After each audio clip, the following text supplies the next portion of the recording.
You have found what lights you up. I'm your host, Sunny the Life Coach, and I'm here because I see you searching for something or someone out there to help you feel better. Something to take away the pain that you're feeling, the inadequacies. I know all of the things that happen in life can leave you feeling empty. Your search is over. This podcast is all about finding your own freedom and power to love yourself enough to shine in the ways you were always meant to, the ways in which you are already fully capable of. If you're ready for some real talk, some serious truth bombs, and a few F-bombs, you are in the right place. Let's do this. Let's get lit.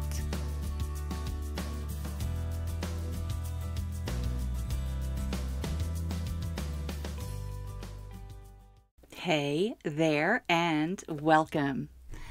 As always, I am grateful to have you joining me today whenever today is for you and wherever in the world you may be. Today, I want to do something a little different, and that is to share my experience of having recently watched the movie 13 Lives. If you haven't seen this or even heard of it, this is a screen adaptation of the youth soccer team and their coach who were trapped deep in a cave system in Thailand as it was flooding. I think it was around 2018. Hasn't been that long ago. Now, I just looked it up because, to be honest, I wasn't sure where it is streaming because, well, I do have a lot of options in that area. I am just being completely honest and upfront with my privilege here. It is on Amazon Prime. So if you have Amazon Prime or you have a friend or a family member you can visit and watch with, it is a solid family movie. Honestly, our family watched it for what it's worth. We don't really restrict our 13-year-old's viewing that much. He self-selects what he wants to watch with us. I still can't really get him into horror flicks. But he did watch it a couple of years ago. We called it a character study because he was dressing up as Pennywise the Clown for Halloween that year. And I must say, he nailed it. I don't know if he would have been nearly as effective in the costume without the mannerisms or the one-liners like, "You'll float too," and checking in storm drains and trying to hand out red balloons. Anyway, for all of the fun that particular moment in time was, he still prefers to ditch the horror flicks. More fun for us. Back to 13 Lives. We were intrigued because, of course, we had seen this drama unfold on the news, and now we have a full-length film based on actual events with well-known actors and directed by Ron Howard. I don't know what it was about that movie, but I was just making connections in my mind even while I was watching it. So this definitely needs to be my version of a film study with you all here today. I think I knew that before I even finished the movie. It's something I've wanted to do for a while. I think I finally just found the right one. You know, listening to my gut, listening to my inner guide instead of my mind. The mind is a great place to make those initial connections, like I just mentioned, connections of events unfolding and characters and decisions, but I'm beginning to listen more to all of me. And as I have mentioned, for me, that starts with my gut. It starts with my sacral, and I ask, does this feel right? And I go. And I do the thing. So that's what I'm doing with you here today, demonstrating what it's like to live life in your own authority, not someone else's. Living by your design, not someone else's. So my version of a film study is going to be just to give you a quick scene and then share how I see it tying into either the big picture of humanity or within your own life. Maybe both. I may do both. I may include some contrast of the positive and negative aspects. I have at least 3 scenes I know of that I want to share with you. And I don't truly intend to give away spoilers. It's just that this was a widely publicized news story around the world, and after 2 weeks, every one of those kids and their coach made it out alive. That doesn't mean there weren't other casualties. All of this was reported on. I won't go into great detail about these scenes. I want to talk more about how they relate. Let's start with sacrifice, because that's a big one. Early on in the rescue mission, probably the first or second day, the monsoons are in full force. The cave is flooding and the water has to be pumped out. The farmers have to make the excruciating choice of sacrificing their crops.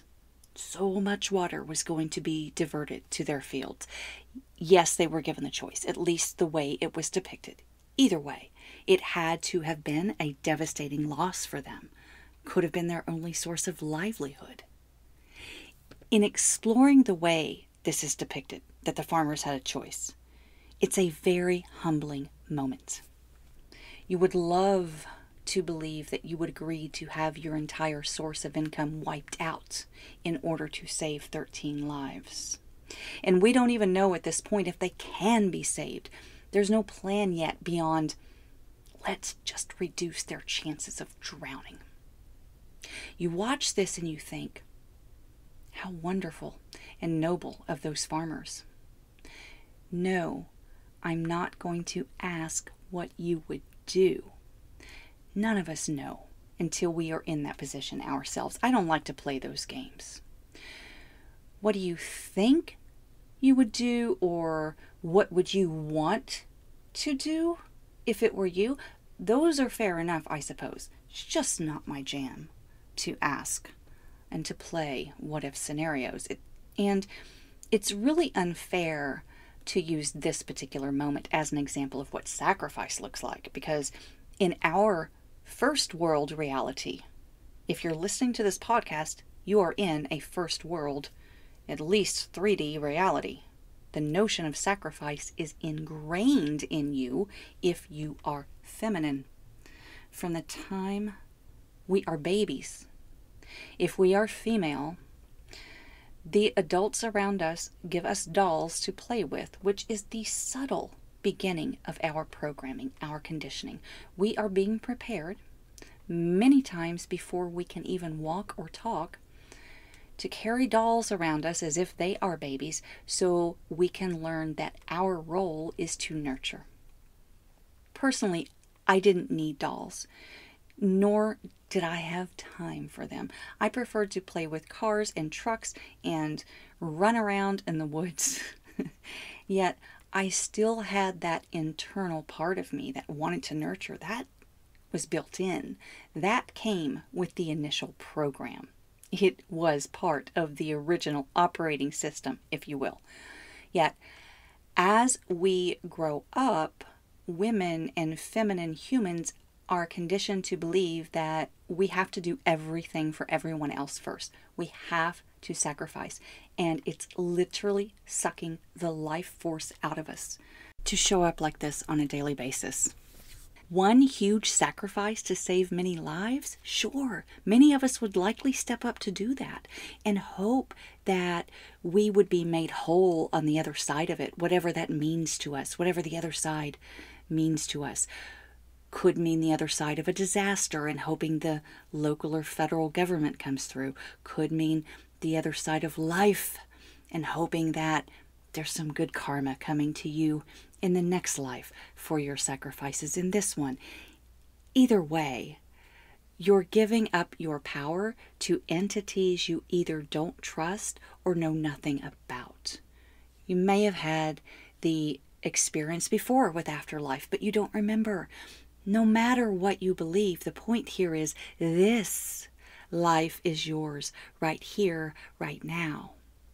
All of those daily sacrifices that you make do add up.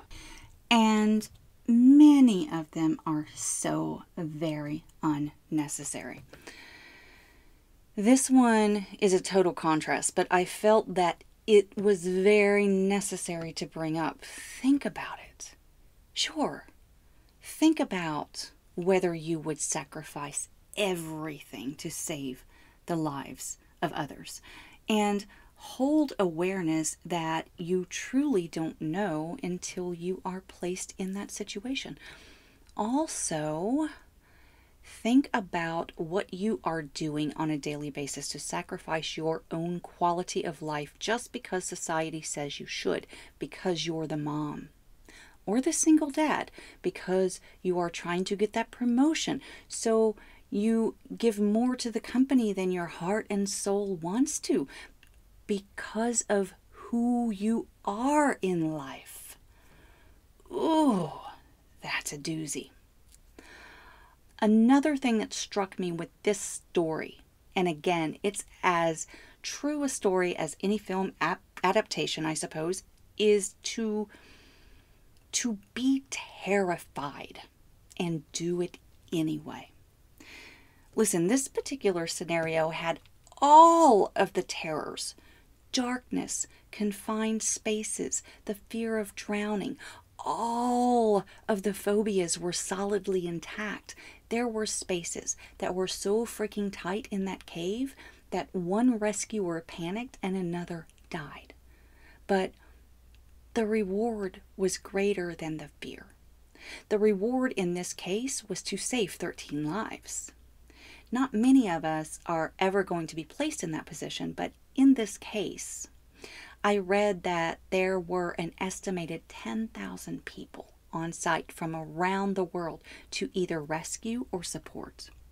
The locals set up tents to protect themselves from the monsoons. There were cooks 24/7 to feed everyone. It was such a beautiful coming together of all of the people there working toward a common goal. The connection that I made there was this: when there is something bigger than us, like a drama unfolding that is greater than the best drama our brain can manufacture, we are much more likely to just spring into action and think about it later. These people had the tents and the food stations set up before there was even proof of life because, as I recall, that part took days to confirm proof of life. At some point, they were sure they were on a recovery mission. But days in and no bodies found, they kept going deeper and deeper in, while even the most skilled on the team were floundering with the conditions. It was wild. But here's what they had: urgency. They didn't have all the time in the world to fuck around and talk about it and ask everyone else on the planet what they thought of this plan or that one. It was total trial and error. Okay, this didn't work. Now let's try that. I want you to see the contrast of a situation such as this one, again, where many of us would say we would absolutely do the same thing. I want you to contrast it with something you have been putting off because it isn't urgent enough, because it's too scary. Your mind has already created that movie scene, and it includes darkness and confined spaces and maybe little room to breathe. And I want you to challenge your brain. Are you literally trapped in a cave? If you were, your ass would be working to get out. You are not trapped in a complex cave system that even the expert spelunkers are terrified of. It's just your mind telling you that you are. The connection here is about facing your fears, or even saying to yourself, I know you're scared, it's going to be okay. Let's rip the Band-Aid off and move on. It's about letting go of the outcome and just doing the thing. And while you're doing that, it's about saying to yourself, I got you. What is the scary, complex cave system you have been avoiding? Is it a conversation, a confrontation? Is it speaking your truth? I just want you to know that it is so liberating to speak your truth, to honestly say what you're thinking, to not feel the need to weigh your words, to just take a deep breath and then leap. I've been practicing this personally so much in recent years. Believe me, this does get easier with repetition. Once you prove to yourself that you won't actually die from feeling discomfort, then your entire nervous system relaxes just a bit more. You may not know how to do the thing yet. You may not know the quote-unquote right words to say ever, because everything is going to be filtered through the lens of the other person. These are the situations, though, that cause us the greatest angst, and they are so very unnecessary. Challenge your brain. I promise you. The rescuers involved in this mission that took 14 days had to challenge their brains over and over again, else this never would have happened with success. Next, I want to talk about thinking outside the box and taking a risk.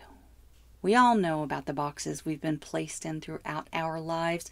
Do this, don't do that, wear this, not that, always put a smile on your face, and don't forget to sacrifice. Ugh. These guys had to get completely unconventional to get those boys and their coach out of that cave system while it was flooding during active monsoon season in Thailand. I've already mentioned that they had tiny crevices and tight spaces to maneuver. Expert divers and spelunkers, grown adults, were having a very hard time getting through it. One had already panicked. In that 14-day span, I want to say that it took them 4 or 5 days just to find them. But you can look that up. The rest of that time was spent brainstorming how to get them out and actually making it happen.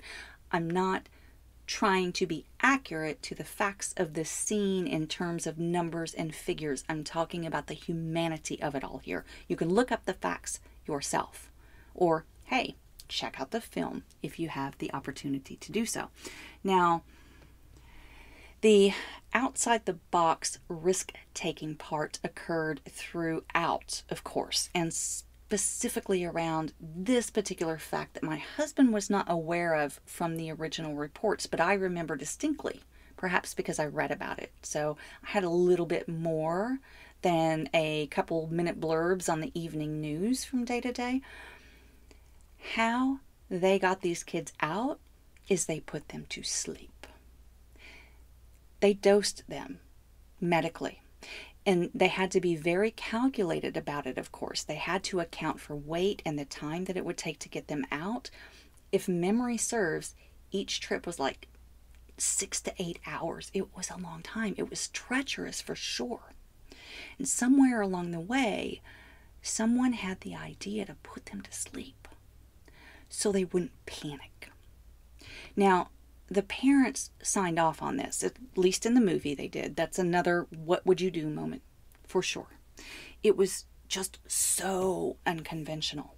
I remember my husband was like, what? They did what? And I'm like, yeah, you didn't know that?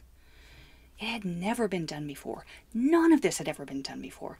They all just had to rely on their own instincts. And we can debate ethics all day long, but at the end of the day, it worked. Again, no spoilers here. This story's been out for several years now. Sorry that my husband was not aware. When was the last time you took a risk? Or you tried something new? Something you've never tried before? Not sure if it will work? Again, most of us aren't going to be faced with life or death decisions like this, but our minds behave as if they are. The primitive part of our brain stays in survival mode, and it thinks we're gonna die if we speak up in a meeting, if we say what's really on our mind, if we speak our truth. You will not die from the feelings that result in speaking your truth, not ever. Our prior experiences hold us back. Well, last time I spoke up, this happened. That is how we truly learn. We learn by doing. We learn through our experiences. Yes, we learn through books and classrooms and our various teachers in life, but really, we learn the most through our exposure to trials and triumphs. But what happens when you are faced with something you've never done before? You spin out, freak out, and do whatever you can to avoid it.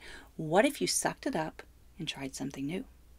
A new approach, new words, a different touch. What if? What if you stepped outside of that box and tried something new and maybe just a little bit wild? Hell, I'm a proponent of thinking that if your most buttoned up relative isn't shaking their head at you when you're finished, then what even was the point? Just do the thing. Say the thing. Speak the words. Take a risk. Take a chance. Make a change. Break away. Yeah, I said it. I want to close with my final observation, which is the most important one in my opinion, and that is the power of meditation. That means I have to back up in this story a little bit, but again, we already know the outcome. When the first rescuer finds the 12 boys and their coach, he tells them he will be back. They are very calm, and they ask how long. The diver says, I don't know. And they remain calm. They thank him.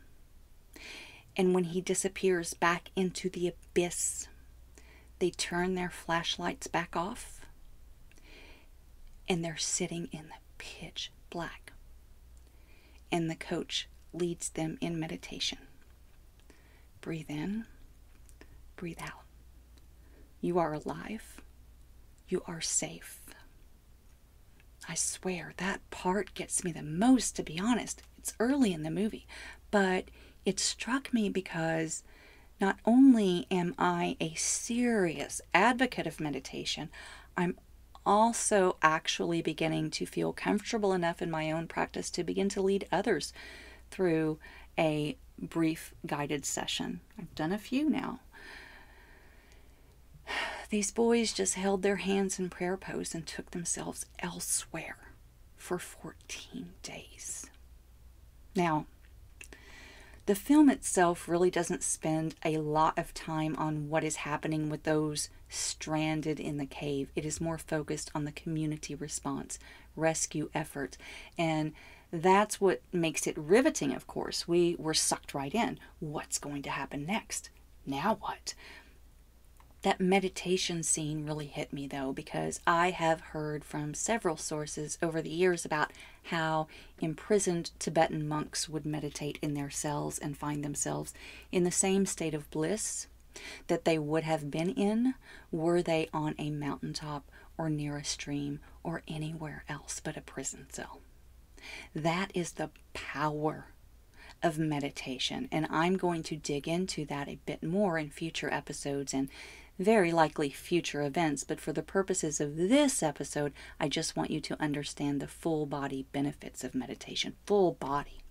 To be able to remain calm in the face of chaos. To be able to remain calm in the face of crisis. To be able to remain calm in the face of turmoil. Those are just a few of the benefits we can reap if we learn how to be still for just 10 minutes a day. Just be still and sit and let the thoughts flow in and out, but not to let them stay and torture you. Honestly, knowing that little detail, yes, it's in their culture, but knowing that little detail about their ability, the Thai ability to self-regulate their nervous systems while they had no idea what was coming next, who was coming, or when. That was so damn powerful for me. It was everything. Thank you, Ron Howard, for weaving that in. Very much appreciated. Meditation is meant to connect you and to ground you in this moment. Breathe, appreciate that you are alive right here, right now. As Rumi says, travelers, it is late. Life's sun is going to set. During these brief days that you have strength, be quick and spare no effort of your wings. Spare no effort of your wings. Yes, travelers, it is late, on the eve of publication of this episode. So moving along, stay connected with me through the What Lights You Up Facebook group. The link is in comments, and if you're not on Facebook, I'll be on additional platforms very soon. Envision a wink emoji here. I hope to see you on my travels. Light up, shine on.